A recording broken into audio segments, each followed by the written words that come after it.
चलो भी लिखो। सब तो पहले की करना, आप सिलेंडर कितने रखना जाके देखियो, सिलेंडर में कितने जाके रखना है, सोर्स पे। लिखो फिर प्लेस द सिलेंडर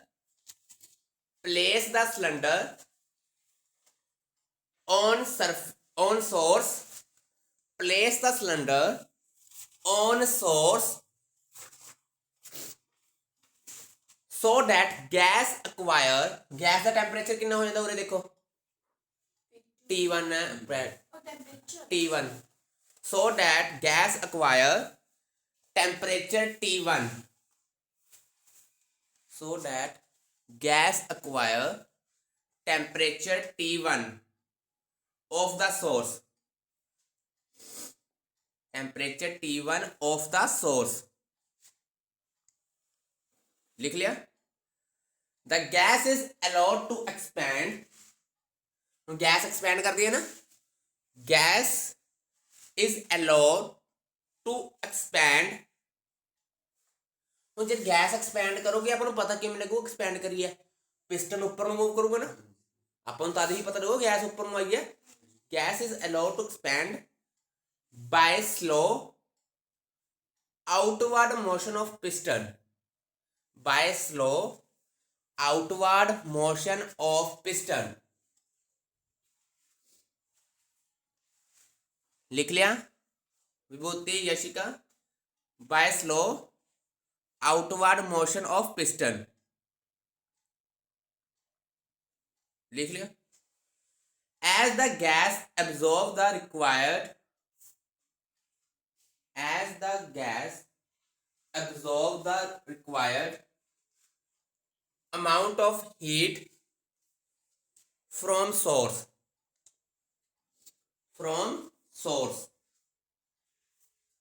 की कर दिया एक्सपैंड कर दिया, आइसोथर्मली कर दिया। आइसोथर्मली क्यों मनिंदर यशिका विभूति, आइसोथर्मली एक्सपैंड क्यों, क्योंकि टेम्परेचर कांस्टेंट है। It expand isothermally, it expand isothermally.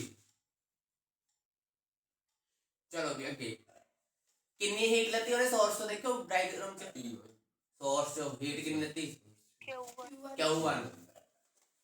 if Q1 heat is absorbed, if Q1 heat is absorbed from the source,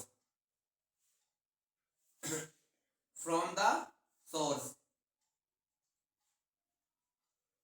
W1 is then W1 is work done by gas in isothermal expansion, in isothermal expansion। एक बार दोबारा दसन लग गया, फिर मेरा mathematical step करना है। सब तो की किया ਆਪਾਂ सिलेंडर ਨੂੰ ਚੱਕਿਆ, सिलेंडर ਨੂੰ ਚੱਕ ਕੇ ਇੱਥੇ ਰੱਖਿਆ सोर्स ਤੇ, ठीक है। ਹੁਣ ਮੈਨੂੰ ਸੋਚ ਕੇ ਦੱਸਿਓ ਪੂਰੇ ਟੈਂਪਰੇਚਰ T1 ਹੈ, ਉਰੇ ਵੀ ਕਿੰਨਾ ਹੋਊਗਾ ਉਹਦਾ, ਇਸ ਜਗ੍ਹਾ ਤੇ ਕਿੰਨਾ ਹੋਊਗਾ, ਕਿੰਨਾ ਹੋਊਗਾ ਮਨਿੰਦਰ ਟੈਂਪਰੇਚਰ ਵਿਭੂਤੀ ਯਸ਼ਿਕਾ ਜਦੋਂ ਇਨਸੂਲੇਟਿੰਗ ਸਟੈਂਡ ਤੇ ਪਿਆ ਹੋਊਗਾ ਕਿੰਨਾ ਹੋਊਗਾ, कितना होगा T1 ही होगा। क्यों, क्योंकि ਆਪਾਂ आइसोथर्मल प्रोसैस करना है, आइसोथर्मल ਦੇ ਵਿੱਚ ਟੈਂਪਰੇਚਰ ਕਾਂਸਟੈਂਟ ਹੁੰਦਾ ਹੈ, ਮੇਰਾ ਟੈਂਪਰੇਚਰ ਚੇਂਜ ਨਹੀਂ ਕਰੂਗਾ, ਤਾਂ ਉਰੇ ਵੀ ਕਿੰਨਾ ਹੋਊਗਾ T1 ਹੀ ਹੋਊਗਾ।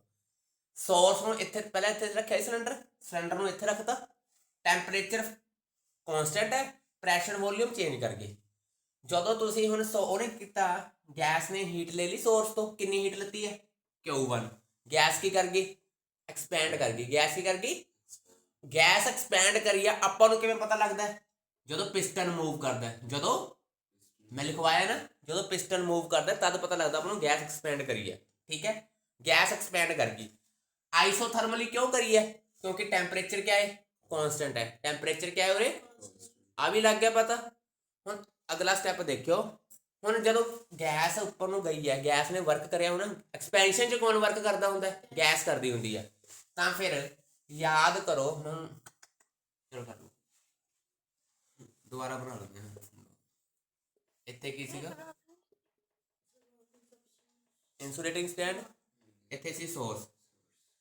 ਆਈਸੋਥਰਮਲ ਪ੍ਰੋਸੈਸ ਲਈ ਜੇ ਤੁਹਾਨੂੰ ਯਾਦ ਹੋਵੇ ਵਰਕ ਡਨ ਕਿਹਦੇ ਇਕੁਅਲ ਹੁੰਦਾ ਸੀਗਾ, 2.303 nRT log V2/V1 ਆਹੀ ਹੁੰਦਾ ਸੀ ਨਾ, ਯਾਦ ਕਰ ਲਓ, ਕਰਵਾਇਆ ਹੋਇਆ। ਮਨਿੰਦਰ, ਵਿਭੂਤੀ, ਯਸ਼ਿਕਾ, ਆਈਸੋਥਰਮਲ ਪ੍ਰੋਸੈਸ ਲਈ ਆਹ ਚੀਜ਼ ਕਰਵਾਈ ਹੋਈ ਹੈ ਮੇਰੀ। ਉਰੇ ਟੈਂਪਰੇਚਰ ਕਿੰਨਾ ਹੈ, T1 ਹੈ, ਤਾਂ T1 ਪਤਾ, ਵੋਲੀਅਮ V2/V1 ਸੀਗੇ, ਠੀਕ ਹੈ। ਮਤਲਬ W1 ਦੀ ਵੈਲਿਊ ਕਿੰਨੀ ਆ ਗਈ, ਆਹ ਮਤਲਬ ਕਿ ਗੈਸ ਐਕਸਪੈਂਡ ਕਰੀ ਹੈ, ਉਹਨੇ ਇੰਨਾ ਵਰਕ ਕਰਿਆ। ਹੁਣ ਆਈਸੋਥਰਮਲ ਹੈ ਤਾਂ ਆਈਸੋਥਰਮਲ ਵਾਲਾ ਵਰਕ ਲਵਾਂਗੇ ਆਪਾਂ। ਕਿਹੜਾ ਵਰਕ ਲਵਾਂਗੇ, ਆਈਸੋਥਰਮਲ ਵਾਲਾ। ਉਰੇ ਆ ਲਿਖੋ ਫਿਰ W1 ਲੱਗਿਆ ਮਨਿੰਦਰ ਪਤਾ। ਜੇ ਆਈਸੋਥਰਮਲ ਹੀ ਕਰੀਏ ਤਾਂ ਫਿਰ ਆਈਸੋਥਰਮਲ ਵਾਲਾ ਵਰਕ ਲੈਣਾ ਆਪਾਂ। ਮਨਿੰਦਰ ਲਿਖੋ ਫਿਰ W1 ਦੀ ਵੈਲਿਊ। ਸੀਖਾ ਨਹੀਂ ਆਈ ਅੱਜ, ਗੁਰਕਵਲ ਨਹੀਂ ਆਈ। ਚਲੋ ਵੀ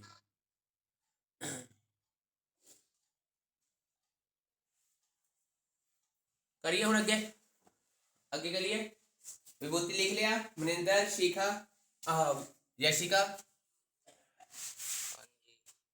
चलो हुण अपना काम पता की है, आपां जिहड़ा सिलेंडर उरे रखिया सीगा उहनूं चक के फेर उरे रख देना, इहनूं चक के फेर इहनूं।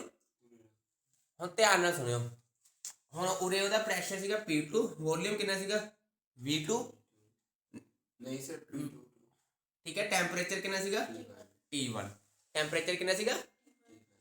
जो सॉस ते चक के तुसीं उरे रखिया उरे सॉस तो जाके तुसीं कित्थे रखता, इंसुलेटिंग स्टैंड ते रखता, फिर कित्थे रखिया, वो तो हुणे गैस तो कोई चीज़ चकोंगे थोड़ी बहुत ठंडी होगी हो ना, होगी कि नहीं होगी, विभूति होगी कि नहीं होगी। गैस तो कोई चीज़ चकोंगे होगी ठंडी, जे कोई चीज़ ठंडी होगी इट मीनस उसका टैंपरेचर घटूगा कि नहीं घटूगा, घटूगा। पूरे ਉਹਦਾ ਪ੍ਰੈਸ਼ਰ ਹੋ ਗਿਆ P3, ਵੋਲਿਊਮ ਕਿੰਨਾ ਹੋ ਗਿਆ V3, ਕਿੰਨਾ ਹੋ ਗਿਆ, ਟੈਂਪਰੇਚਰ ਉਹਦਾ ਘਟ ਕੇ T2 ਹੋ ਜਾਣਾ। ਟੈਂਪਰੇਚਰ ਕੀ ਹੋ ਜਾਣਾ, ਹੁਣ ਧਿਆਨ ਨਾਲ ਸੁਣੋ, ਪੂਰੇ ਟੈਂਪਰੇਚਰ ਚੇਂਜ ਹੋਇਆ, ਟੈਂਪਰੇਚਰ ਕੀ ਹੋਇਆ, ਤਾਂ ਫਿਰ ਜੇ ਟੈਂਪਰੇਚਰ ਪੂਰੇ ਕੀ ਹੋਈ ਹੈ, ਹੀਟ ਉੱਪਰ ਨੀਚੇ ਨਹੀਂ ਗਈ, ਤਾਂ ਫਿਰ ਜਦੋਂ ਹੀਟ ਕੌਨਸਟੈਂਟ ਹੁੰਦੀ ਹੈ ਤਾਂ ਕਿਹੜਾ ਪ੍ਰੋਸੈਸ ਹੁੰਦਾ, ਐਡੀਆਬੈਟਿਕ। ਕਿਹੜਾ ਪ੍ਰੋਸੈਸ ਹੁੰਦਾ। ਹੁਣ ਧਿਆਨ ਨਾਲ ਆ ਵੀ ਸੁਣੋ, ਜਦੋਂ ਦੁੱਧ 'ਚ ਉਬਾਲੀ ਆਈ ਹੁੰਦੀ ਹੈ, ਜਦੋਂ ਦੁੱਧ ਨੂੰ ਇੱਕਦਮ ਗੈਸ ਤੋਂ ਥੱਲੇ ਉਤਾਰ ਦਿੰਦੇ ਹੋ, ਕਿ ਉਬਾਲੀ ਇੱਕਦਮ ਥੱਲੇ ਚਲ ਜਾਂਦੀ ਹੈ ਸਾਰੀ, ਦੱਸੋ ਮੈਂ ਕੀ ਪੁੱਛ ਰਿਹਾ। ਦੁੱਧ ਨੂੰ ਉਬਾਲੀ ਆਈ ਹੁੰਦੀ ਹੈ, ਗੈਸ ਤੋਂ ਉਤਾਰਿਆ ਤੁਸੀਂ, ਕਿਆ ਇੱਕਦਮ ਉਬਾਲੀ ਥੱਲੇ ਆ ਜਾਂਦੀ ਹੈ ਪੂਰੀ ਤੇ ਪੂਰੀ, ਨਹੀਂ ਆਉਂਦੀ ਨਾ। ਮਤਲਬ ਗੈਸ ਦੇ ਵਿੱਚ ਐਕਸਪੈਂਸ਼ਨ ਤਾਂ ਰਹਿੰਦੀ ਹੋਵੇ, ਐਕਸਪੈਂਸ਼ਨ ਤਾਂ ਰਹੂਗੀ, ਕਿਉਂ, ਕਿਉਂਕਿ ਉਹ ਹੀਟ ਤਾਂ ਅੰਦਰ ਬਾਹਰ ਗਈ ਹੋਣੀ, ਕੀ ਰਹੂਗੀ, ਐਕਸਪੈਂਸ਼ਨ ਤਾਂ ਰਹੂਗੀ ਉਹ। ਮਤਲਬ ਦੂਜਾ ਕੇਸ ਕੀ ਹੋਊਗਾ, ਐਡੀਆਬੈਟਿਕ ਐਕਸਪੈਂਸ਼ਨ। ਕੀ ਹੋਊਗਾ, ਐਡੀਆਬੈਟਿਕ। ਦਿਮਾਗ ਯਾਦ ਹੋ ਗਿਆ ਹੁਣ। ਪਹਿਲਾਂ ਇਹਨੂੰ ਇੱਥੇ ਰੱਖਿਆ ਸੀਗਾ, ਗੈਸ ਐਕਸਪੈਂਡ ਕਰੀ ਸੀ, ਟੈਂਪਰੇਚਰ ਕੌਨਸਟੈਂਟ ਸੀਗਾ, ਉਹ ਸੀਗਾ ਆਈਸੋਥਰਮਲ ਐਕਸਪੈਂਸ਼ਨ। ਇਹਨੂੰ ਚੱਕ ਕੇ ਫੇਰ ਆਪਾਂ ਕਿੱਥੇ ਰੱਖਤਾ, ਇੰਸੂਲੇਟਿੰਗ ਸਟੈਂਡ ਤੇ। ਹੁਣ ਤੁਹਾਨੂੰ ਪਤਾ ਜਦੋਂ ਇੰਸੂਲੇਟਿੰਗ ਸਟੈਂਡ ਤੇ ਰੱਖਿਆ ਤੁਸੀਂ, ਮਤਲਬ ਕਹਿਣ ਦਾ ਮਤਲਬ ਗੈਸ ਤੋਂ ਉਤਾਰ ਲਿਆ, ਟੈਂਪਰੇਚਰ ਚੇਂਜ ਹੋ ਗਿਆ, ਪਰ ਐਕਸਪੈਂਸ਼ਨ ਰਹੀ। ਐਕਸਪੈਂਸ਼ਨ ਕਦ ਤੱਕ ਰਹੂਗੀ, ਜਦ ਤੱਕ ਹੀਟ ਬਾਹਰ ਜਾਂਦੀ ਨਹੀਂ, ਆਉਂਦੀ ਨਹੀਂ ਅੰਦਰ, ਠੀਕ ਹੈ। ਤਾਂ ਇਟ ਮੀਨਸ ਇਹਨੂੰ ਕੀ ਬੋਲੋਗੇ, ਕੇਸ ਨੂੰ ਤੁਸੀਂ ਉਰੇ ਕੀ ਹੋਊਗਾ, ਐਡੀਆਬੈਟਿਕ। ਹੋ ਗਿਆ ਕਲੀਅਰ। ਚਲੋ ਵੀ ਲਿਖਿਆ ਹੁਣ ਇਹਨੂੰ, ਹੁਣ ਐਡੀਆਬੈਟਿਕ ਐਕਸਪੈਂਸ਼ਨ ਪਾ ਲਿਓ। ਮਨਿੰਦਰ ਲੱਗਿਆ ਪਤਾ, ਵਿਭੂਤੀ, ਮਨਿੰਦਰ, ਵਿਭੂਤੀ, ਯਸ਼ਿਕਾ। ਹਾਂ ਹੁਣ ਕੀ ਹੋ ਗਿਆ, ਐਡੀਆਬੈਟਿਕ। ਹੁਣ ਐਡੀਆਬੈਟਿਕ ਕਿਉਂ ਹੋਇਆ ਮਨਿੰਦਰ, हाँ हीट कॉन्स्टेंट है, टैंपरेचर चेंज हो गया, ठीक है। चलो भी लिखियो हुण इहदे विच वो तो Q2 नहीं होगा, सिंक ते होगा। इत्थे कोई उन्हें हीट देनी दूनी नहीं, किसी तो लेनी नहीं, क्योंकि हीट दे नहीं सकता, ले नहीं सकता, क्यों, हीट का कॉन्स्टेंट है। आपां की कहा है, हीट कॉन्स्टेंट है ना, ना हीट किस तो ले रहा है और ना उहदे किसी हीट किस नूं दे रहे हैं। चलो लिखो फिर, the gas is now, the gas is now placed on the insulating stand, placed on the insulating stand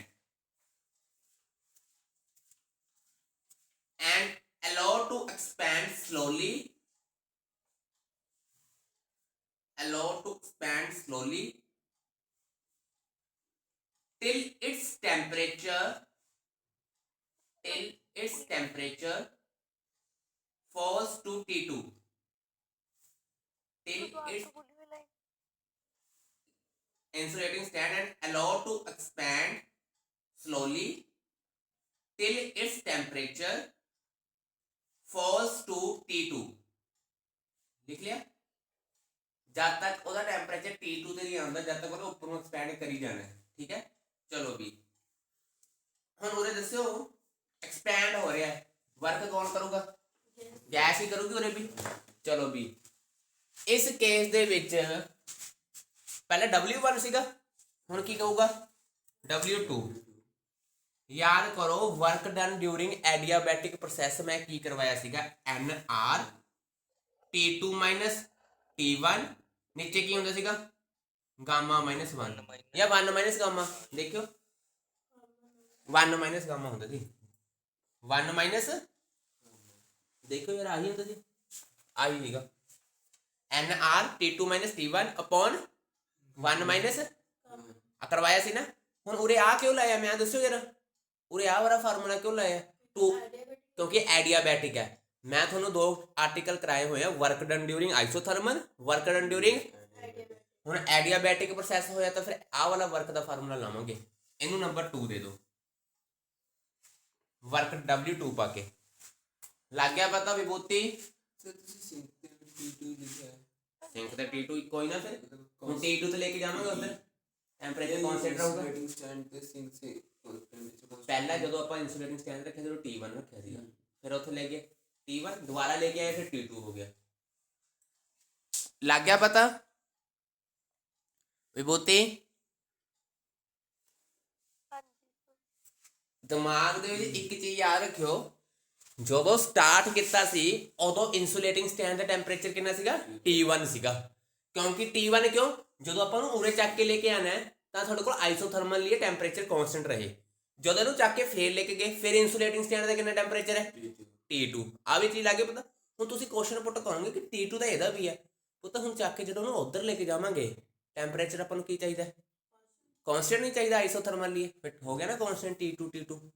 ਇਸ ਲਈ ਪਹਿਲੇ ਹੀ ਆਪਾਂ T2 ਕਰ ਲਿਆ ਉਹਨੂੰ ਤਾਂ ਕਿ ਆਪਾਂ ਨੂੰ ਟੈਂਪਰੇਚਰ ਇਹਦੀ ਦੋਨਾਂ ਦੀ ਵੱਲੋਂ ਕਾਂਸਟੈਂਟ ਮਿਲ ਜਾਵੇ। ਹੁਣ ਆਹ ਚੀਜ਼ ਲੱਗ ਗਈ ਪਤਾ? ਚਲੋ ਵੀ ਹੁਣ ਆਪਾਂ ਕੀ ਕਰਨਾ ਹੈ ਸੁਣ ਲਓ। 2 ਪ੍ਰੋਸੈਸ ਹੋ ਗਏ, ਤੀਜਾ ਪ੍ਰੋਸੈਸ ਦੇਖਿਓ। ਹੁਣ ਚੱਕ ਕੇ ਕਿੱਥੇ ਲੈ ਕੇ ਜਾਣਾ ਇਹਨੂੰ? ਸਿੰਕ। ਸਿੰਕ ਹੈਗਾ ਫ੍ਰਿਜ। ਸਿੰਕ ਕਿਆ ਹੈ? ਆ ਗੈਸ ਆ ਤਾਂ ਉਹ ਕੀ ਹੈ? ਫ੍ਰਿਜ ਹੈ ਇੱਕ ਤਰ੍ਹਾਂ ਦਾ। ਕੀ ਹੈ? ਜਦ ਕਿਸੇ ਚੀਜ਼ ਨੂੰ ਫ੍ਰਿਜ 'ਚ ਰੱਖਦੇ ਹੋ ਤਾਂ ਉਹ ਕੀ ਹੁੰਦੀ ਹੈ? ਕੰਪਰੈਸ ਹੁੰਦੀ ਹੈ, ਠੰਡੀ ਹੋ ਜਾਂਦੀ ਹੈ, ਥੱਲੇ ਆ ਜਾਂਦੀ ਹੈ। ਠੀਕ ਹੈ, ਕੰਪਰੈਸ ਹੋ ਗਈ, ਉਬਾਲੀ ਨਹੀਂ ਰਹਿੰਦੀ, ਦੁੱਧ 'ਚ ਉਬਾਲੀ ਖਤਮ ਹੋ ਜਾਂਦੀ ਹੈ। ਹੁਣ ਦੇਖੋ P3 V3 ਸੀਗਾ, ਉਰੇ ਆ ਕੇ ਪ੍ਰੈਸ਼ਰ ਹੋ ਗਿਆ P4, ਵੋਲਿਊਮ ਹੋ ਗਿਆ V4। ਪ੍ਰੈਸ਼ਰ ਕਿੰਨਾ ਹੋ ਗਿਆ? P4, ਵੋਲਿਊਮ ਕਿੰਨਾ ਹੋ ਗਿਆ? ਟੈਂਪਰੇਚਰ ਫਿਕਸ ਹੀ ਹੈ ਕਿੰਨਾ? T2। ਟੈਂਪਰੇਚਰ ਕਿੰਨਾ ਫਿਕਸ ਹੈ? ਜਦੋਂ ਟੈਂਪਰੇਚਰ ਫਿਕਸ ਹੁੰਦਾ ਤਾਂ ਕਾਂਸਟੈਂਟ ਹੁੰਦਾ ਤਾਂ ਕਿਹੜਾ ਪ੍ਰੋਸੈਸ ਹੁੰਦਾ? ਵੈਰੀ ਗੁੱਡ, ਕਿਹੜਾ ਹੁੰਦਾ? ਆਈਸੋਥਰਮਲ। ਹੁਣ ਜਦੋਂ ਫ੍ਰਿਜ 'ਚ ਰੱਖਦੇ ਹੋ ਤਾਂ ਚੀਜ਼ ਕੀ ਹੁੰਦੀ ਹੈ? ਕੰਪਰੈਸ। ਕੀ ਹੁੰਦੀ ਹੈ?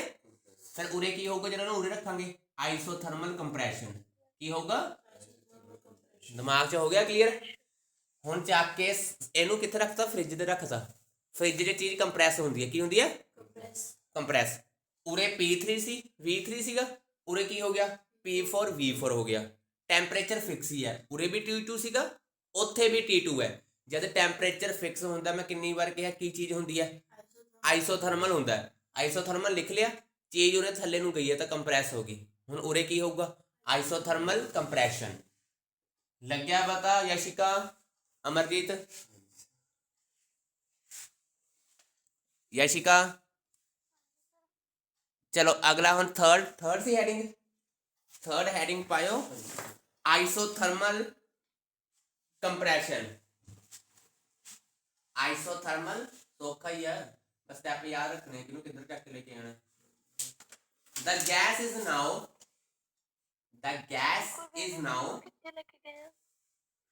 आइसोथर्मल कंप्रेशन है।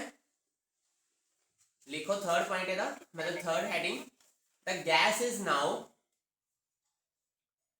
placed in thermal contact with sink,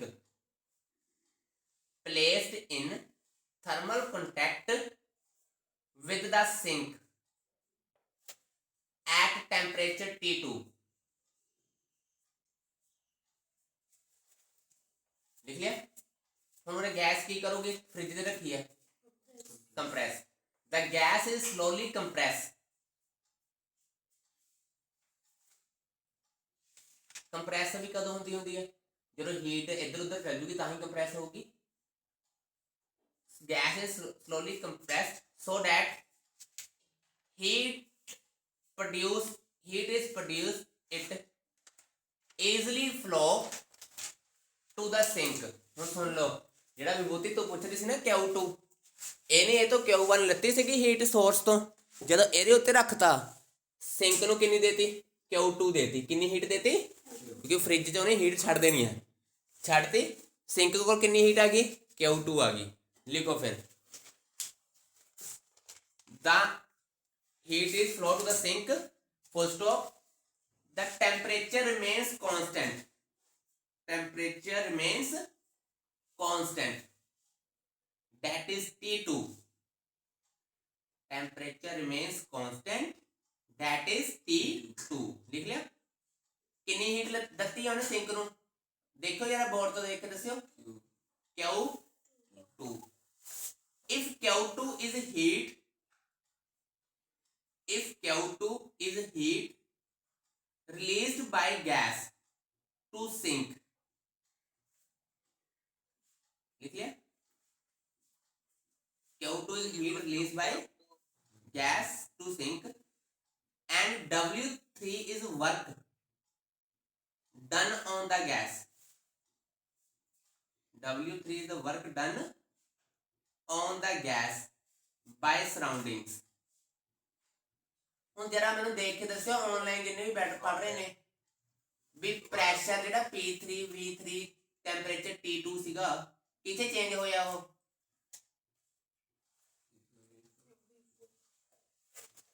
ਕਿੱਥੇ ਚੇਂਜ ਹੋਇਆ। ਇਨਸੂਲੇਟਿੰਗ ਸਟੈਂਡ ਤੇ P3 V3 ਸੀਗਾ ਜਦੋਂ ਆਪਾਂ ਸਿੰਕ ਤੇ ਰੱਖਿਆ ਕਿੰਨਾ ਹੋ ਗਿਆ ਸਰ ਬਣਾਣਾ ਹੋ ਜੇਗਾ P4 V4 टेम्परेचर फिक्स है T2। लिखो फिर कितने लिखे सराउंडिंग्स तक लिख लिया। इन द आइसोथर्मल कंप्रेशन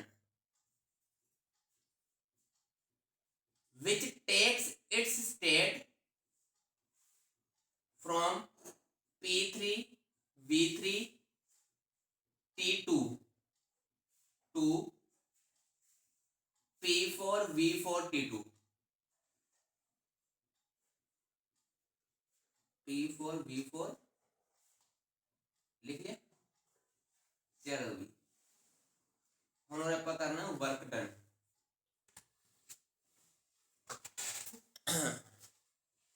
देखियो ध्यान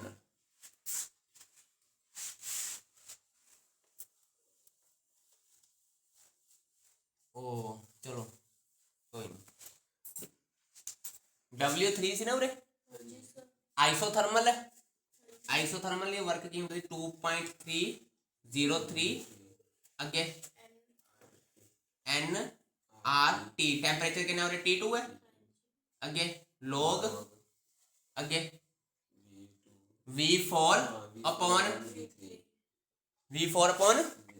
एक चीज रखनी है जे उल्ट करना ना पुत्र उल्ट ऊपर कर दो 3 नीचे कर दो 4 नाल मुरे माइनस ला देना कि ला देना मुरे आ चीज याद रखनी है। मैं की किया 3 वाला ऊपर करता 4 वाला थले करता नाल की लाता माइनस। आ चीज होंगी है लॉग जो ऊपर नीचे कर देता माइनस आ जाता बाहर। उरे आ क्यों लग गया दिमाग से याद रखियो क्योंकि आइसोथर्मल सीगा उरे की सीगा लिखे लिखो होने फिर W3 दी की पुत्र थोड़ी मर्जी है चाहे ना हटाओ। मैं तो एक असल च गल की हुंदा आपां की कहंदे हुंदे आ सुन लो ध्यान नाल ਆਪਾਂ ਆ ਚੀਜ਼ ਕਹਿੰਦੇ ਹੁੰਦੇ ਸੀ ਨਾ ਜਿਹੜੇ ਵਰਕ ਤਾਂ ਆਪਾਂ ਕਰਦੇ ਹਾਂ ਉਹ ਸਹੀ ਹੁੰਦਾ ਜਿਹੜਾ ਵਰਕ ਦੂਜਾ ਕਰਦਾ ਉਹ ਕੀ ਹੁੰਦਾ ਹਮੇਸ਼ਾ ਗਲਤ।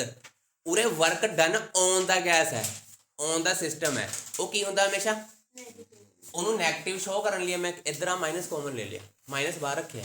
ਲੱਗਿਆ ਪਤਾ Vibhuti Radha work done on the ਕਰ ਰਹੇ ਆ। ਯਾਦ ਹੋਊਗਾ ਮੈਂ ਤੁਹਾਨੂੰ ਇੱਕ ਬਾਰਡਰ ਲਾਈਨ ਦੇ ਉੱਤੇ ਲਿਖਵਾਇਆ ਵੀ ਸੀਗਾ ਆਪਾਂ ਕੰਮ ਕਰਾਂਗੇ ਪੋਜ਼ਿਟਿਵ ਹੈ, ਜਿਹੜਾ ਕੋਈ ਹੋਰ ਕਰੂਗਾ ਉਹ ਕੀ ਹੋਊਗਾ ਹਮੇਸ਼ਾ ਨੈਗੇਟਿਵ। ਉਰੇ ਆਪਾਂ ਕੰਮ ਹੋਰ ਕੋਈ ਕਰ ਰਿਹਾ ਹੈ, ਠੀਕ ਹੈ, ਗੈਸ ਦੇ ਉੱਤੇ ਵਰਕ ਕਰ ਰਹੇ ਹਾਂ, ਗੈਸ ਨਹੀਂ ਕਰ ਰਹੀ, ਹੁਣ ਉਹ ਕੀ ਹੋਊਗਾ ਨੈਗੇਟਿਵ ਹੋਊਗਾ। ਹੁਣ ਮੈਂ ਨੈਗੇਟਿਵ ਤਾਂ ਵੀ ਸ਼ੋਅ ਕਰਨਾ ਸੀ, ਉਹ ਨੈਗੇਟਿਵ ਨੂੰ ਸ਼ੋਅ ਕਰਨ ਲਈ ਮੈਂ ਇਹਨੂੰ ਉਲਟਾਤਾ, ਫਿਰ ਬਾਹਰ ਨੈਗੇਟਿਵ ਰੱਖ ਲਿਆ। ਹੋ ਗਿਆ ਹੁਣ ਦਿਮਾਗ 'ਚ ਕਲੀਅਰ ਹੋ ਗਿਆ ਨਾ।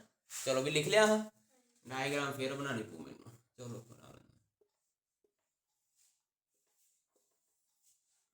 ਐਂਡ ਲਈ ਕੇਸ ਬਣਾਉਣਾ ਹੁਣ ਤਾਂ।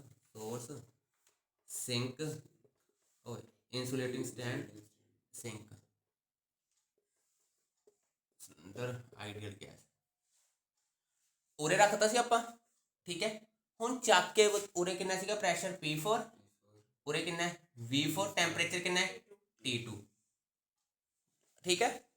ਹੁਣ ਚੱਕ ਕੇ ਆਪਾਂ ਉਰੇ ਰੱਖਿਆ ਹੋਇਆ, ਦੁਬਾਰਾ ਚੱਕ ਕੇ ਕਿੱਥੇ ਰੱਖ ਦੇਣਾ ਇਨਸੂਲੇਟਿੰਗ, ਇਨਸੂਲੇਟਿੰਗ ਉਰੇ ਆ ਕੇ ਪ੍ਰੈਸ਼ਰ ਹੋ ਜਾਊਗਾ P1, ਸਟਾਰਟਿੰਗ 'ਚ ਉਰੇ P1 ਹੀ ਸੀ ਨਾ, ਵੋਲਿਊਮ ਕਿੰਨਾ ਹੋ ਜਾਊਗਾ V1, ਟੈਂਪਰੇਚਰ ਕਹਿੰਦੇ ਘਟ ਕੇ ਕਿੰਨਾ ਹੋ ਜਾਊਗਾ T1, ਕਿੰਨਾ ਹੋ ਜਾਊਗਾ, ਕਿੰਨਾ ਹੋ ਜਾਊਗਾ ਟੈਂਪਰੇਚਰ ਘਟ ਕੇ, ਲੱਗ ਗਿਆ ਪਤਾ। ਹੁਣ ਉਹਨੇ ਟੈਂਪਰੇਚਰ ਚੇਂਜ ਕੀਤਾ ਹੈ, ਮਤਲਬ ਹੀਟ ਕਿਆ ਹੈ ਕੌਨਸਟੈਂਟ ਹੈ, ਤਾਂ ਫਿਰ ਜਿਹੜੇ ਜਿੱਥੇ ਹੀਟ ਕੌਨਸਟੈਂਟ ਹੁੰਦੀ ਉਹ ਕਿਹੜਾ ਪ੍ਰੋਸੈਸ ਹੁੰਦਾ ਐਡੀਆਬੈਟਿਕ।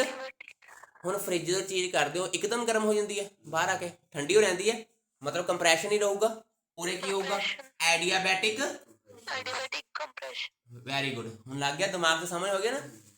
ਇੱਥੇ ਕੀ ਸੀਗਾ ਦੋਨੋਂ ਕੇਸਿਸ 'ਚ ਐਕਸਪੈਂਸ਼ਨ ਸੀਗਾ, ਇੱਥੇ ਕੀ ਹੈ ਦੋਨੋਂ ਕੇਸਿਸ 'ਚ, ਠੀਕ ਹੈ। ਜਦੋਂ ਉੱਧਰ ਗਿਆ ਆਈਸੋਥਰਮਲ ਕੰਪਰੈਸ਼ਨ, ਜਦੋਂ ਵਾਪਸ ਮੁੜ ਕੇ ਆਇਆ ਲੱਗ ਗਿਆ ਪਤਾ ਵੀ। ਹੁਣ ਇਹਦਾ ਵਰਕ ਵੀ ਦੇਖ ਲਓ, ਹੁਣ ਐਡੀਆਬੈਟਿਕ ਲਈ ਵਰਕ ਕੀ ਹੁੰਦਾ ਸੀਗਾ NR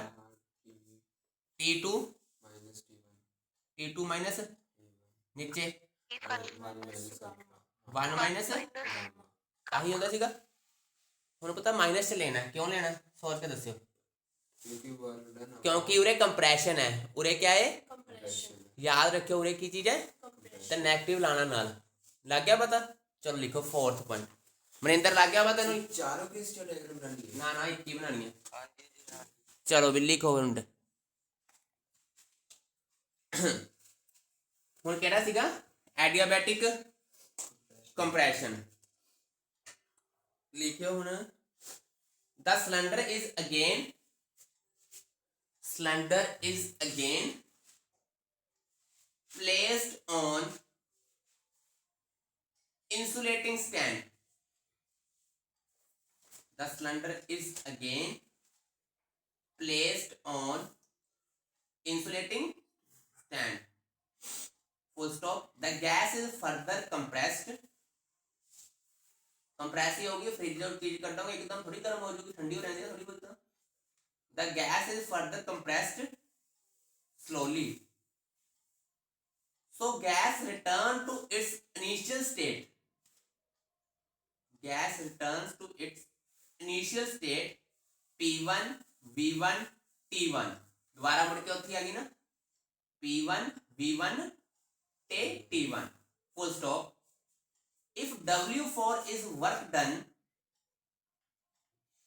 if W if W4 is work done in adiabatic compression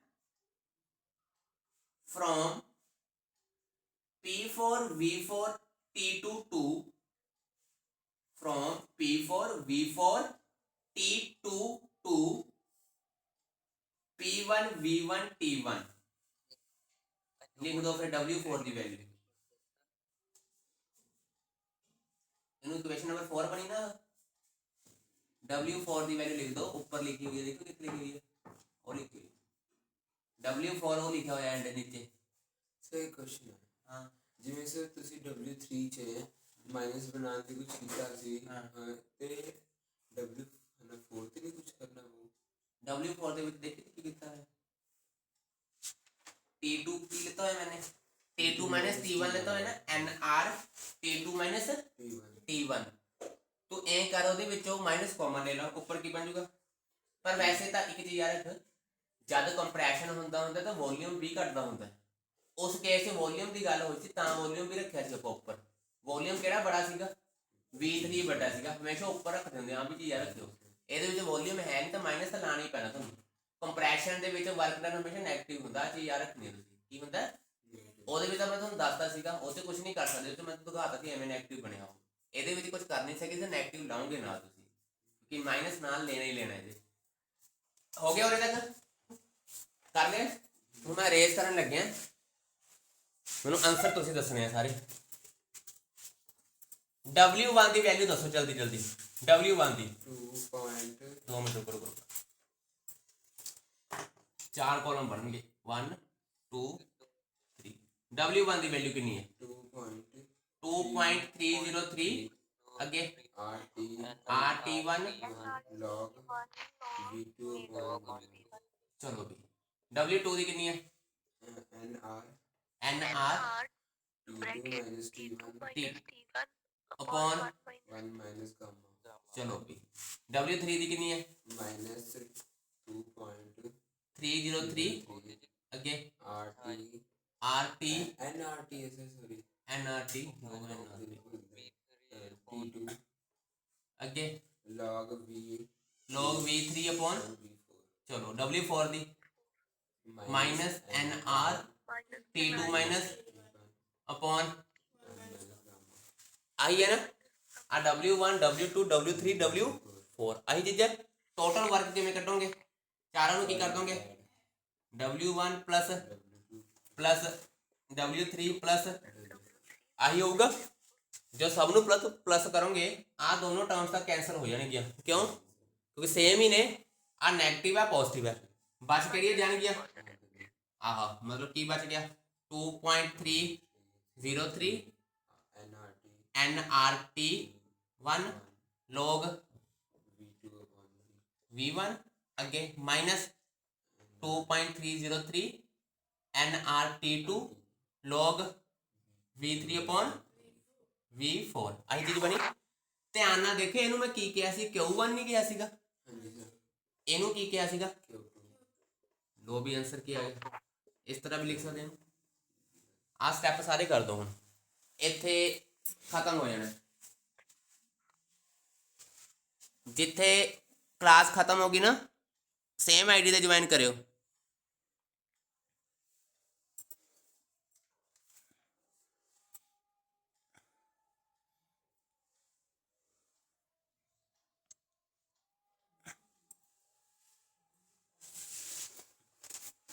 ਸੌਖਾ ਹੀ ਸੀਗਾ।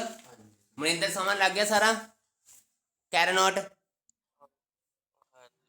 ਯਸ਼ਿਕਾ, ਵਿਭੂਤੀ,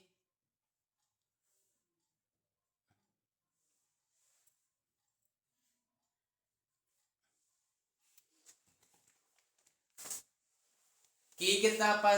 ਬਸ ਮੈਂ ਹੁਣ ਸਟੈਪ ਦੱਸਣ ਲੱਗਿਆ ਕੈਰਨੋਟ ਦੇ ਵਿੱਚ ਕੀ ਹੈ। ਸੁਣ ਲਓ ਧਿਆਨ ਨਾਲ, ਬਾਅਦ ਕਰ ਲਿਓ। ਪਹਿਲਾਂ ਇਨਸੂਲੇਟਿੰਗ ਸਟੈਂਡ ਤੇ ਪਿਆ। ਇਨਸੂਲੇਟਿੰਗ ਸਟੈਂਡ ਤੇ ਪ੍ਰੈਸ਼ਰ ਸੀਗਾ P1, ਵੋਲਿਊਮ ਸੀਗਾ V1, ਟੈਂਪਰੇਚਰ ਸੀਗਾ T1।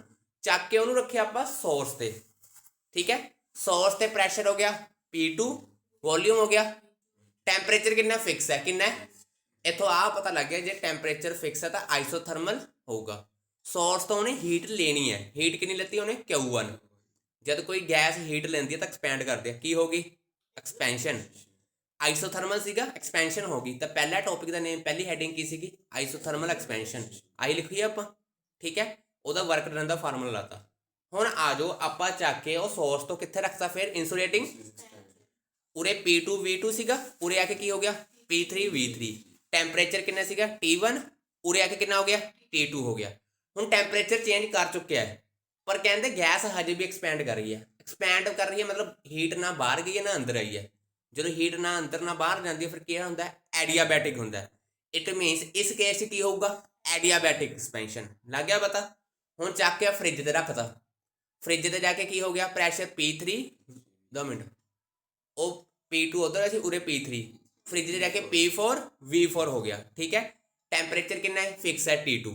ਹੁਣ ਟੈਂਪਰੇਚਰ ਮੈਂ ਫਿਕਸ ਕਹਿਤਾ ਤਾਂ ਕਿਹੜਾ ਹੋਊਗਾ ਪ੍ਰੋਸੈਸ? ਆਈਸੋਥਰਮਲ। ਫ੍ਰਿਜ ਦੇ ਚੀਜ਼ ਕੀ ਹੁੰਦੀ ਹੈ? ਥੱਲੇ ਨੂੰ ਆਉਂਦੀ ਹੈ। ਕਹਿਣ ਦਾ ਮਤਲਬ ਕੀ ਹੋਊਗਾ? ਕੰਪਰੈਸ਼ਨ। ਉੱਥੇ ਕੀ ਹੋਇਆ ਫਿਰ? ਆਈਸੋਥਰਮਲ ਕੰਪਰੈਸ਼ਨ। ਲੱਗ ਗਿਆ ਪਤਾ? ਚੱਕ ਕੇ ਫਿਰ ਫ੍ਰਿਜ ਤੋਂ ਕਿੱਥੇ ਰੱਖਤਾ? ਇਨਸੂਲੇਟਿੰਗ ਸਟੈਂਡ ਤੇ। ਫਿਰ ਪ੍ਰੈਸ਼ਰ P1 ਹੈ, ਵੋਲਿਊਮ ਵੀ ਕਿੰਨਾ ਹੈ? V1, ਟੈਂਪਰੇਚਰ ਵੀ ਕਿੰਨਾ ਹੈ?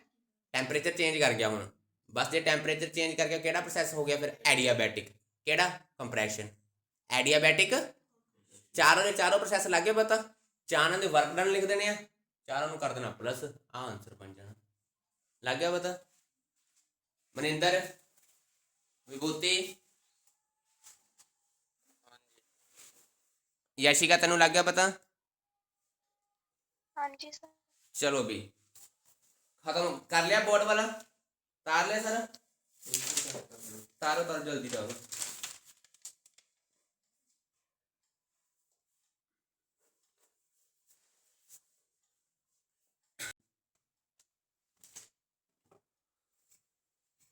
चलो भी खत्म भी हो गया 40 मिनट हो भी गए पता नहीं चल रहा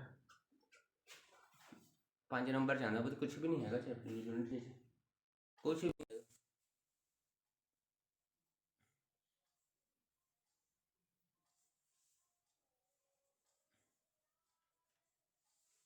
ਤੁਹਾਨੂੰ ਮੈਡਮ ਨੇ ਆ ਲਿਖਵਾਣੀ ਨਹੀਂ ਆ ਚੀਜ਼ਾਂ ਥਿਊਰੀ ਨਹੀਂ ਲਿਖਾਣਗੇ ਤੁਹਾਨੂੰ ਕਦੀ ਵੀ मैडम तो हम ही करती भी है कि प्रदीप की फोटो भेज देती है कर लो बेटा हाँ ਅਮਰਜੀਤ ਦੀ ਲక్ష్ਮੀ ਦੀ ਬੇਟਾ ਫੀਸ ਰਹਿੰਦੀ ਹੈ ਅੱਜ ਯਾਦ ਨਾਲ ਲੈ ਆਈ लक्ष्मी दी ਹਾਂ ठीक है ਤੇ ਹਰਸ਼ ਨੂੰ ਵੀ ਯਾਦ ਕਰਾ ਦੇ ਹਰਸ਼ ਨੇ मेरी लिखी थी ना करनी ਹਾਂ ਤੇਰੀ ਆ ਗਈ ਸੀ ਯਾਦ ਕਰਾ ਦੀ ਉਹਨੂੰ दोनों को कर ਹਾਂ मैं सिखाना ही मैं कर रहा हूं थर्मोडायनामिक्स ਕਰ ਲਿਆ ਵੀ ਬੋਤੇ ਉਹਨੇ ਤੱਕ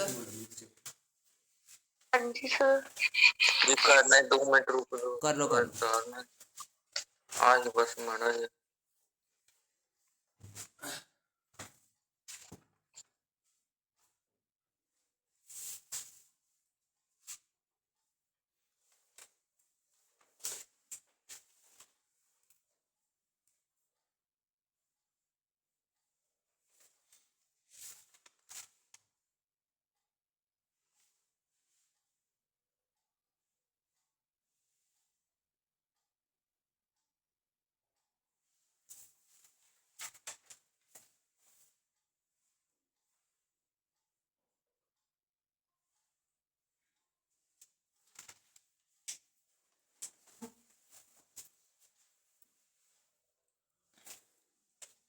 ਹੋ ਗਿਆ ਨਾ ਤੱਕ ਕਰੀਏ ਅੱਗੇ ਚਲੋ ਅਗਲਾ ਆਪਣਾ ਨਾਲ ਹੀ ਹੈ ਉਹ ਇਹ ਕੈਰ ਨੋਟ ਦੇ ਨਾਲ ਹੀ ਕਰਨਾ ਹੁੰਦਾ efficiency of engine efficiency of ਚਲੋ ਵੀ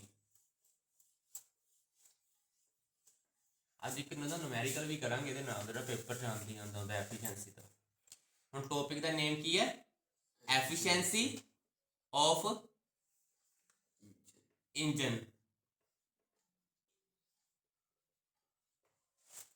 ਐਫੀਸ਼ੀਐਂਸੀ ਦਾ ਮਤਲਬ ਕੀ ਦੱਸਿਆ ਸੀ ਮੈਂ ਤੁਹਾਨੂੰ ਕੀ ਦੱਸਿਆ ਸੀਗਾ ਐਫੀਸ਼ੀਐਂਸੀ ਦਾ ਮਤਲਬ ਕੀ ਹੈ ਜਿਵੇਂ ਮੰਨ ਲਓ ਅਮਰਜੀਤ ਆਪਣੇ ਮਹੱਲੇ ਦਾ ਐਮਸੀ ਹੈ ਕੀ ਹੈ ਹੁਣ ਇਹਨੂੰ ਕਹੇ ਵੀ ਇਹ ਐਫੀਸ਼ੀਐਂਸੀ ਕਿੰਨਾ ਤਾਂ ਕਿਵੇਂ ਦੱਸੋਗੇ ਵੀ ਕਿੰਨਾ ਇਹਨੂੰ ਪਿੱਛੋਂ ਦੀ ਪੈਸਾ ਆਉਂਦਾ ਤੇ ਕਿੰਨਾ ਉਹ ਪੈਸਿਆਂ ਦਾ ਕੰਮ ਕਰਦਾ ਆਪਾਂ ਆਹੀ ਦੇਖ ਜੇ ਇਹਨੂੰ ਲੱਖ ਰੁਪਇਆ ਆਇਆ ਪਿੱਛੋਂ ਦੀ ਜੇ ਇਹਨੇ 80000 ਦਾ ਕੰਮ ਕਰਤਾ ਤਾਂ ਇਟ ਮੀਨਸ ਐਫੀਸ਼ੀਐਂਟ ਹੈ 20000 ਖਾ ਰਿਹਾ 80000 ਦਾ ਇਹਨੇ ਕੰਮ ਕਰਤਾ ਮਤਲਬ ਕਿ ਤਾਂ ਵੀ ਐਫੀਸ਼ੀਐਂਟ ਆ 80% ਐਫੀਸ਼ੀਐਂਟ ਹੈਗਾ ਆਹ ਠੀਕ ਹੈ ਹੁਣ ਐਫੀਸ਼ੀਐਂਸੀ ਆਫ ਇੰਜਨ ਨੂੰ ਕਿਵੇਂ ਐਕਸਪਲੇਨ ਕਰੋਗੇ ਕਿੰਨਾ ਉਹ ਵਰਕ ਕਰ ਰਿਹਾ ਹੈ ਕਿੰਨੀ ਉਹਨੇ ਹੀਟ ਲੱਤੀ ਸੀ ਸੋਰਸ ਤੋਂ ਕਿੰਨੀ ਲੱਤੀ ਸੀਗੀ Q1 ਇਹਨੂੰ ਕੀ ਬੋਲਦੇ ਆ ਐਫੀਸ਼ੀਐਂਸੀ ਬੋਲਦੇ ਆ ਕੀ ਬੋਲਦੇ ਆ ਪਤਾ ਆਪਾਂ ਲੱਗ ਗਿਆ ਪਤਾ ਕਿੰਨਾ ਉਹਨੇ ਇੰਜਨ ਨੇ ਵਰਕ ਕੀਤਾ ਡਿਵਾਈਡਡ ਬਾਈ ਜਿੰਨੀ ਉਹਨੇ ਹੀਟ ਲੱਤੀ ਸੋਰਸ ਤੋਂ ਉਹਦੀ ਰੇਸ਼ੋ ਨੂੰ ਕੀ ਬੋਲਦੇ ਆ ਆਪਾਂ ਐਫੀਸ਼ੀਐਂਸੀ ਹੁਣ ਮੈਨੂੰ ਦੇਖੋ ਧਿਆਨ ਨਾਲ ਇਹ ਹੁਣੀ ਕੱਢਿਆ ਤੁਸੀਂ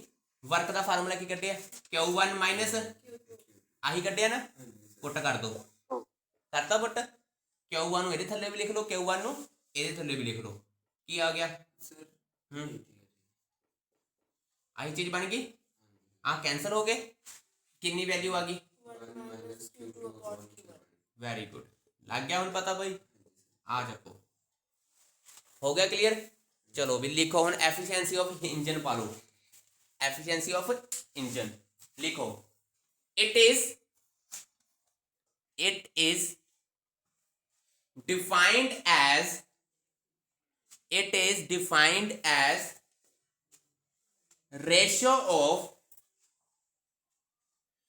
defined as ratio of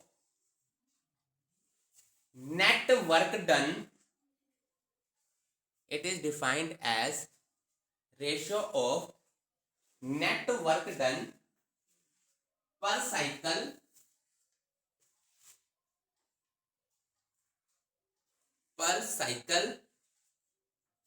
by engine, per cycle by engine.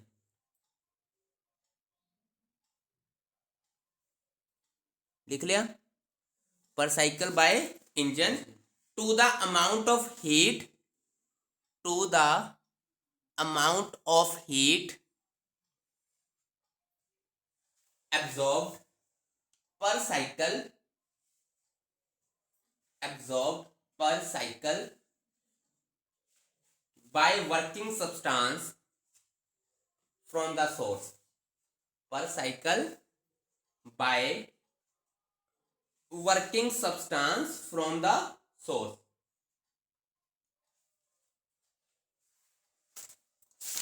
लग गया पता पता हम ये चीज क्लियर होगी ना बोर्ड ते हम जेड़ा भी लिखिया सारा तार दो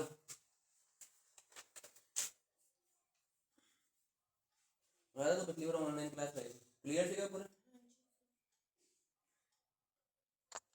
जी जेड़ा है एन ईटा है का एन आई इट्टा है बता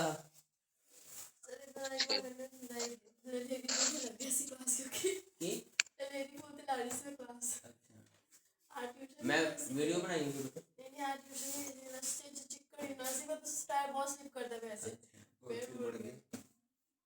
तू भी मुड़ गया सीगा मैं भी मुड़ गया सी लेकिन मैं बाद में जुकाम हो गया सी तो मैं कर नहीं दूंगा तार लो रे तक जल्दी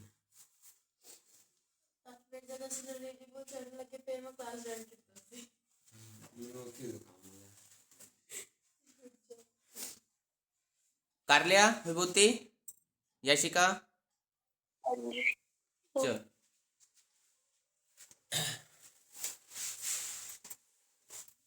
ध्यान ਨਾਲ ਦੇਖੋ ਇੱਕ ਚੀਜ਼ ਹੋਰ ਇਹਦੇ ਨਾਲ ਹੀ ਕਰ ਲਿਓ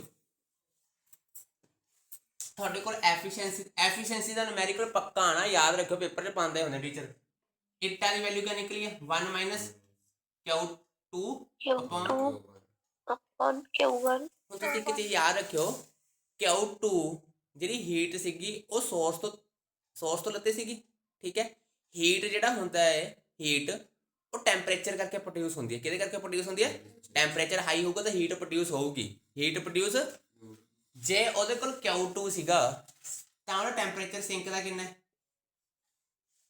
Q2 ਦਾ ਸਿੰਕ ਦਾ ਸੀਗਾ ਉਹਦਾ ਟੈਂਪਰੇਚਰ ਕਿੰਨਾ ਹੈ ਸਿੰਕ ਦਾ T2 ਤਾਂ Q2 ਦੀ ਜਗ੍ਹਾ ਕੀ ਲਿਖ ਸਕਦੇ ਹੋ ਤੁਸੀਂ T2 ਵੀ ਲਿਖ ਸਕਦੇ ਹੋ ਕੀ ਲਿਖ ਸਕਦੇ ਹੋ ਤੇ Q1 ਦੀ ਜਗ੍ਹਾ ਕੀ ਲਿਖ ਸਕਦੇ ਹੋ ਆਪ ਦੋ ਫਾਰਮੂਲੇ ਯਾਦ ਕਰ ਲਿਓ ਇਹਨਾਂ ਦਾ ਨੂਮੈਰੀਕਲ ਆਊਗਾ ਪ੍ਰੂਵ ਨਹੀਂ ਆਊਗਾ ਤੁਹਾਨੂੰ ਇਹਦਾ ਨੂਮੈਰੀਕਲ ਆਊਗਾ ਦੋਨਾਂ ਦਾ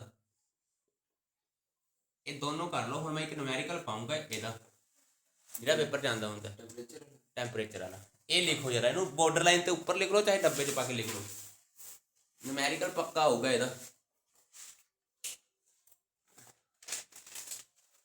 लिख लिया फिर मैं पावा numerical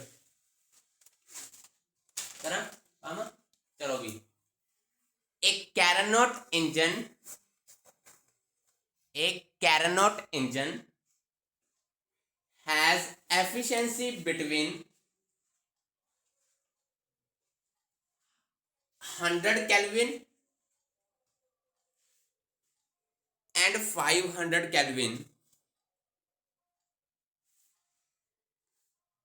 and between T Kelvin and 900 Kelvin are same 500 kelvin अगे की है and between T Kelvin and 900 Kelvin are same ठीक है find the T of sink मतलब टेम्परेचर ऑफ सिंक फाइंड करो जिन्हें करता उन्होंने मेरे वालों पार्टी चलो भी ला लो दिमाग हम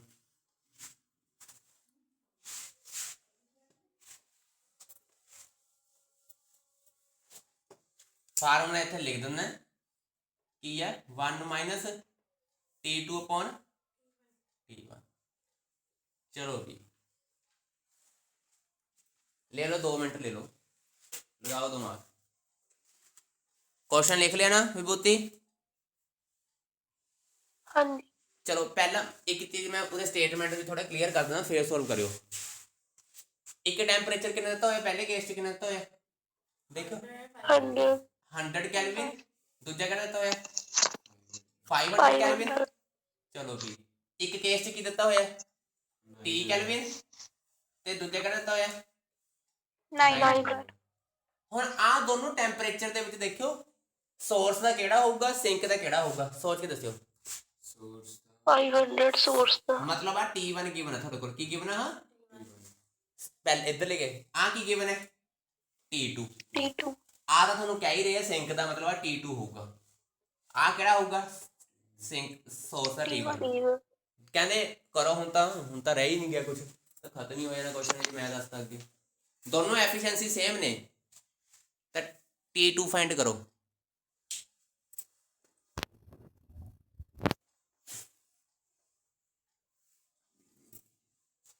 कर रहे हैं अमरिंदर यशिका? हाँ जी जी हाँ जी। रिकॉर्डिंग हो रही है?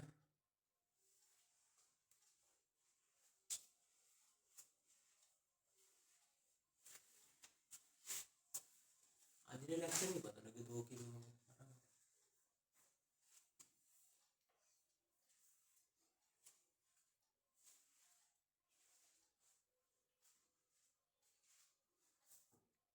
Sir ji.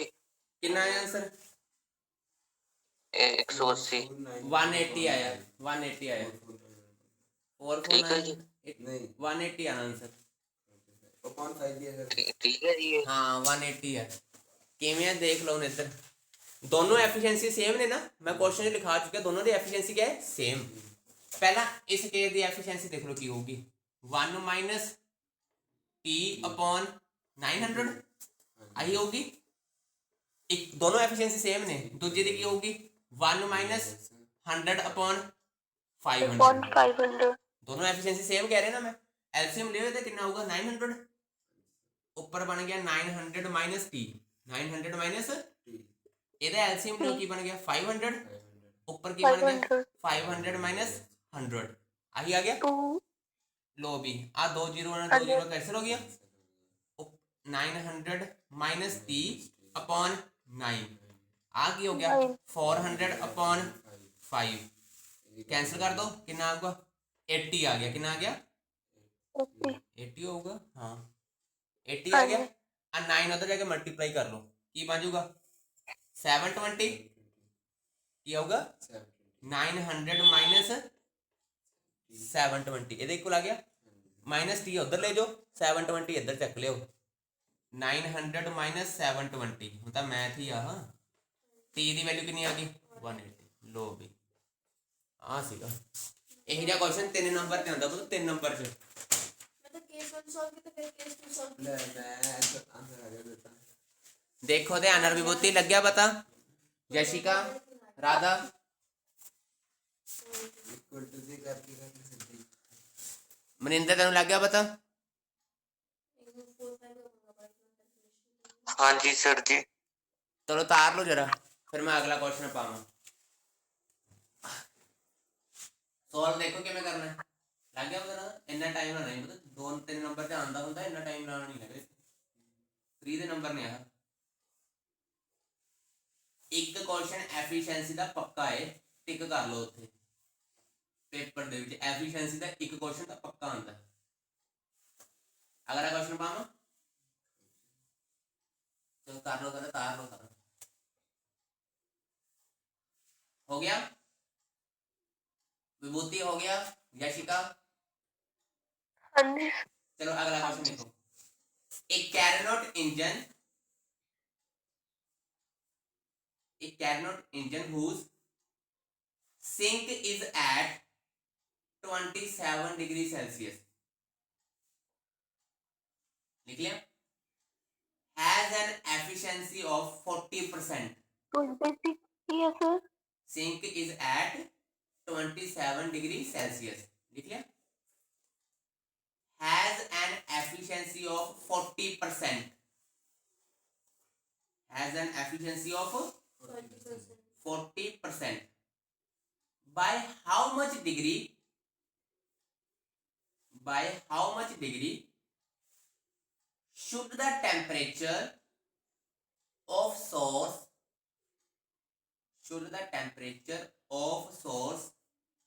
be changed to increase the efficiency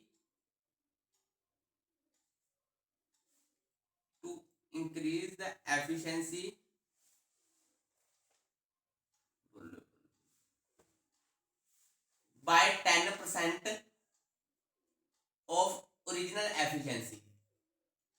question देख लो एक बार, जो भी चीज रहेगी दोबारा लिखा दूंगा, दिमाग ला लो क्वेश्चन पे।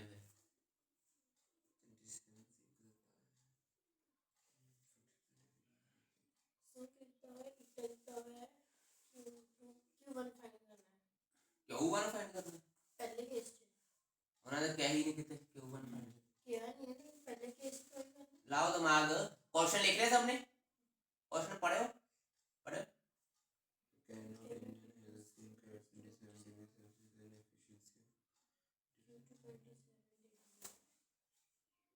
पढ़ ले।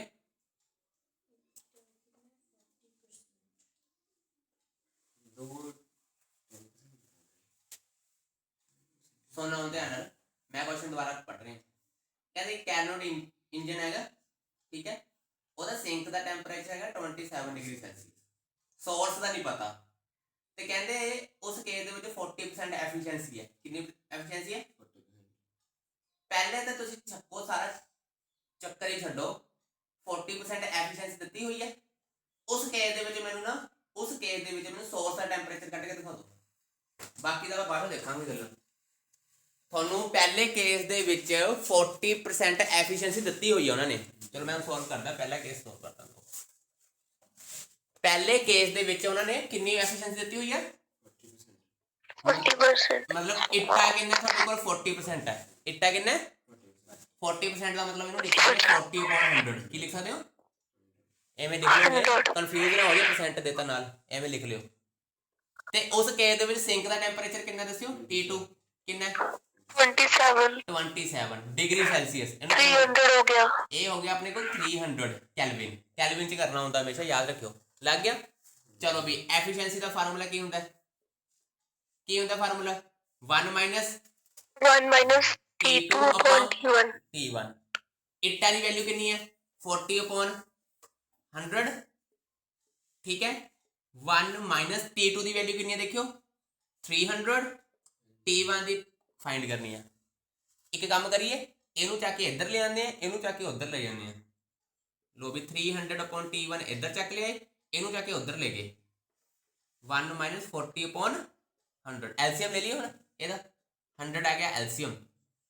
100 ਉਲਟ ਨਹੀਂ ਜਾਊਗਾ, ਉੱਧਰ ਚਲਾ ਗਿਆ। ਕੀ ਜਾਊਗਾ ਪੁੱਤ? ਕੈਂਸਲ ਥੋੜੀ ਹੋਊਗਾ। 100/40 ਨਹੀਂ ਹੋਊਗਾ। ਉਹ ਤਾਂ ਇੱਧਰ ਜਾ ਕੇ ਇੱਧਰ ਦੀ ਪਲੱਸ ਦੀ ਸੀਗੀ, ਉੱਧਰ ਜਾ ਕੇ ਮਾਈਨਸ ਹੋਈ ਹੈ, ਡਿਵਾਈਡ ਥੋੜੀ ਕਰਿਆ ਮੈਂ। ਚਲੋ ਕੀ ਆ ਗਿਆ? 60/100 ਆ ਗਿਆ। ਕੀ ਆ ਗਿਆ? 60/100। ਇੱਧਰ ਆ ਚੀਜ਼ ਪਈ ਹੋ ਐਵੇਂ, 0 ਨਾਲ 0 ਕੱਟਤੀ, ਕ੍ਰੋਸ ਮਲਟੀਪਲਾਈ ਕਰ ਲਿਆ, ਆ ਬਣ ਗਿਆ ਤੁਹਾਡੇ ਕੋਲ 300 × 10/60 6। ਲੋ ਵੀ ਕਿੰਨਾ ਆਂਸਰ ਆ ਗਿਆ ਤੁਹਾਡੇ ਕੋਲ? ਤੁਹਾਡੇ ਕੋਲ ਆ ਗਿਆ 50 ਕੈਲਵਿਨ। ਕਿੰਨਾ ਆ ਗਿਆ? 50 ਕੈਲਵਿਨ। ਮਤਲਬ ਪਹਿਲੇ ਕੇਸ ਦੇ ਵਿੱਚ ਤੁਸੀਂ T1 ਕੱਢ ਲਿਆ, ਧਿਆਨ ਨਾਲ ਦੇਖੋ, 50 ਆਣਾ ਸੀ 500 ਆਣਾ ਸੀ, ਉਹਦੇ 50 ਆਣਾ ਸੀ। ਦੇਖੋ ਵਿਭੂਤੀ ਲੱਗਿਆ ਪਤਾ? ਮਨਿੰਦਰ, ਰਾਧਾ, ਯਸ਼ਿਕਾ, ਕੀ ਕੀਤਾ ਵੀਰੇ? ਕਰਿਓ ਸੋਲਵ ਕਰਨਾ। ਆਹ ਪਹਿਲੇ ਕੇਸ ਦੇ ਵਿੱਚ ਫਾਈਂਡ ਕੀਤਾ ਤੁਸੀਂ। ਹਾਈ ਤਾਂ ਮੈਂ ਸਟੇਟਮੈਂਟ ਅੱਗੇ ਪੜ੍ਹਨੀ ਹੈ। ਅਮਰੀ ਦੇ ਇੰਨਾ ਦਿਮਾਗ ਲਾਉਣ ਲੱਗੇ ਥੋੜੇ ਕੁਝ। ਹੁਣ ਕਰਿਓ ਸੋਲਵ ਕਰੇ ਤੱਕ।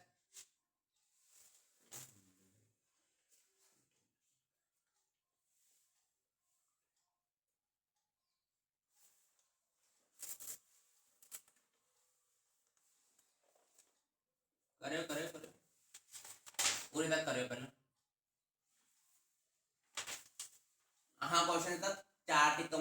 CBSE ਦੇ 5-6 ਵਾਰ ਆਇਆ ਹੋਇਆ, ਮੈਂ ਪਤਾ ਨਹੀਂ 7-8 ਵਾਰ ਪੇਪਰ 'ਚ ਪਾ ਚੁੱਕਿਆ।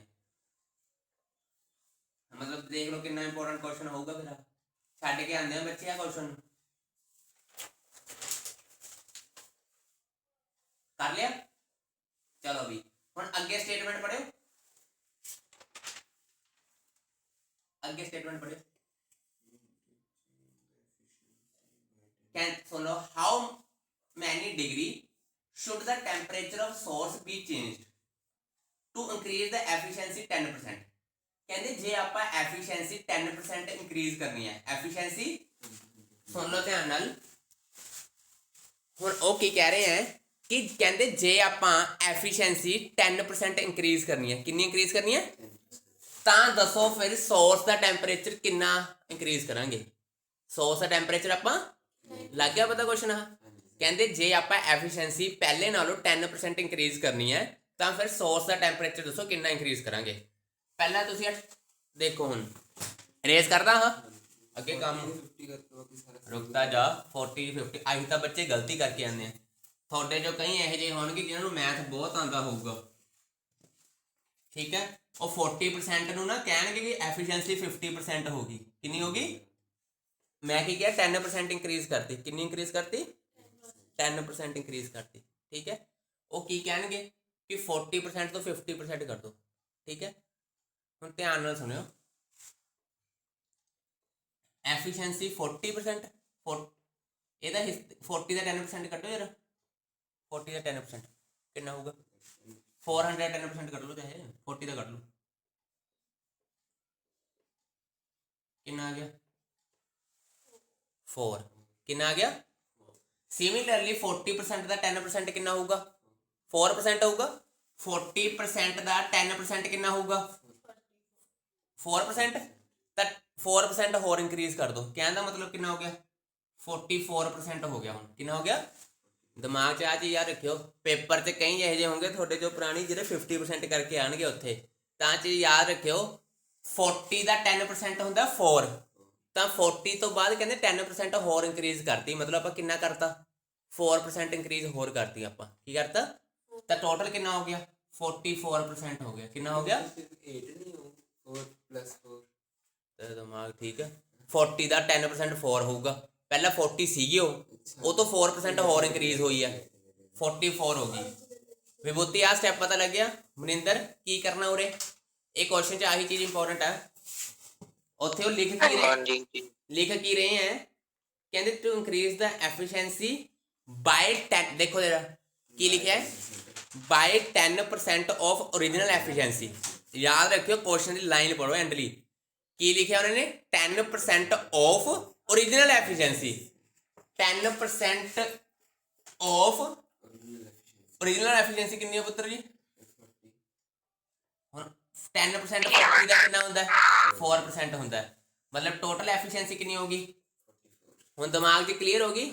ਇੱਕ ਆਹੀ ਕੁਐਸਚਨ 3 ਨੰਬਰ ਜਾਂ 5 ਨੰਬਰ 'ਚ ਕਿਉਂ ਆਉਂਦਾ? ਆਹੀ ਗੱਲ ਕਰਕੇ ਆਉਂਦਾ ਕਿਉਂਕਿ ਉਹਨਾਂ ਨੂੰ ਸਾਨੂੰ ਪਤਾ ਹੁੰਦਾ ਬੱਚੇ ਇੰਨੇ ਟੈਲੈਂਟਡ ਨਹੀਂ ਹੈਗੇ, ਇਹ ਚੀਜ਼ ਨਹੀਂ ਕਰਨਗੇ, ਠੀਕ ਹੈ। ਜਿਹੜੇ ਹੋਣਗੇ ਉਹਨਾਂ ਨੂੰ 5 ਨੰਬਰ ਮਿਲ ਜਾਂਦੇ ਆ, ਨਹੀਂ ਤਾਂ ਫਿਰ ਉਰੇ ਗਲਤੀ ਹੋ ਜਾਂਦੀ ਹੈ ਸਭ ਤੋਂ। ਹੁਣ ਆ ਜਾਓ ਜਰਾ ਅੱਗੇ ਦੇਖ ਲਓ, ਮੈਂ ਹੀ ਕਰੂੰਗਾ। ਐਫੀਸ਼ੀਐਂਸੀ ਕਿੰਨੀ ਹੋ ਗਈ ਹੁਣ? 44% ਹੋ ਗਈ। ਚਲੋ ਵੀ ਐਫੀਸ਼ੀਐਂਸੀ ਦਾ ਫਾਰਮੂਲਾ ਕੀ ਹੈ?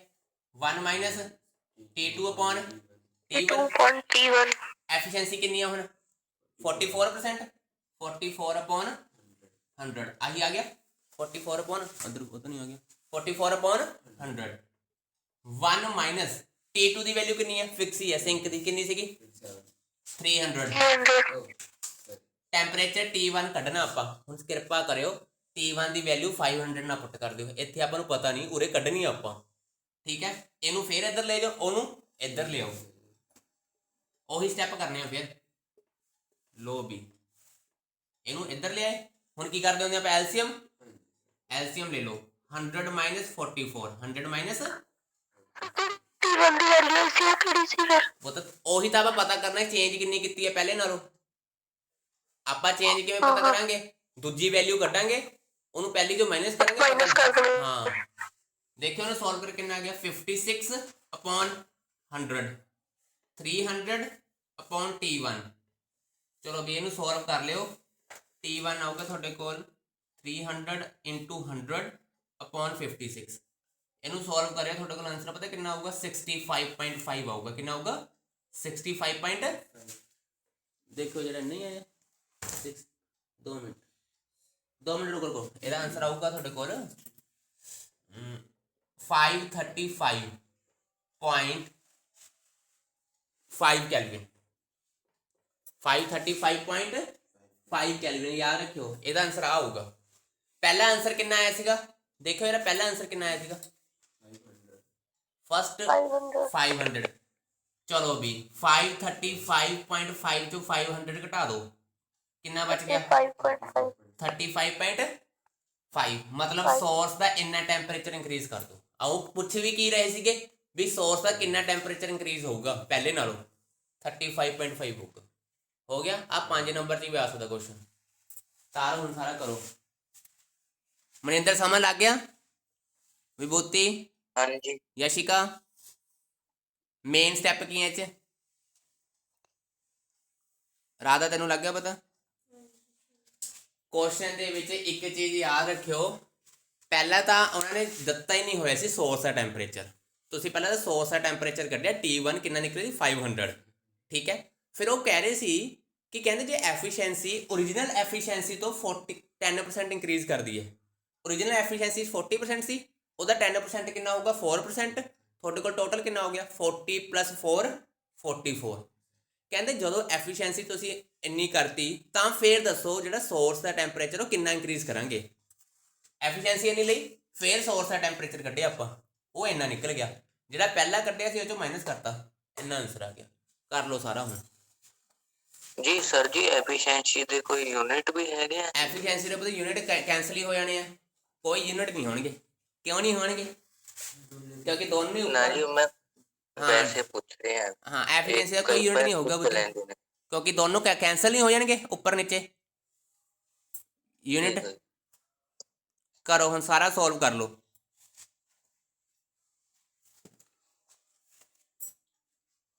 ਹੋ ਰਹੀ ਹੈ ਰਿਕਾਰਡਿੰਗ?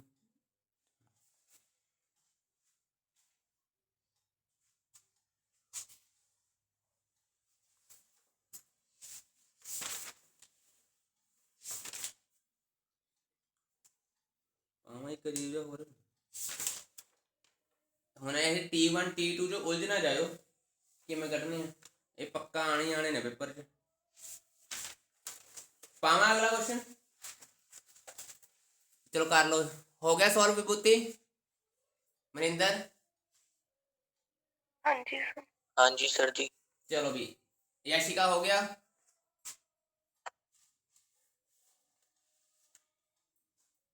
लिखो a reversible engine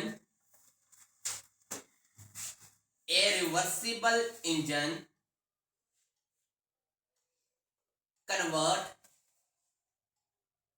1/6 of a reversible Radha ji उधर आ जाऊंगा ना टाइम वाला मैंने दसी।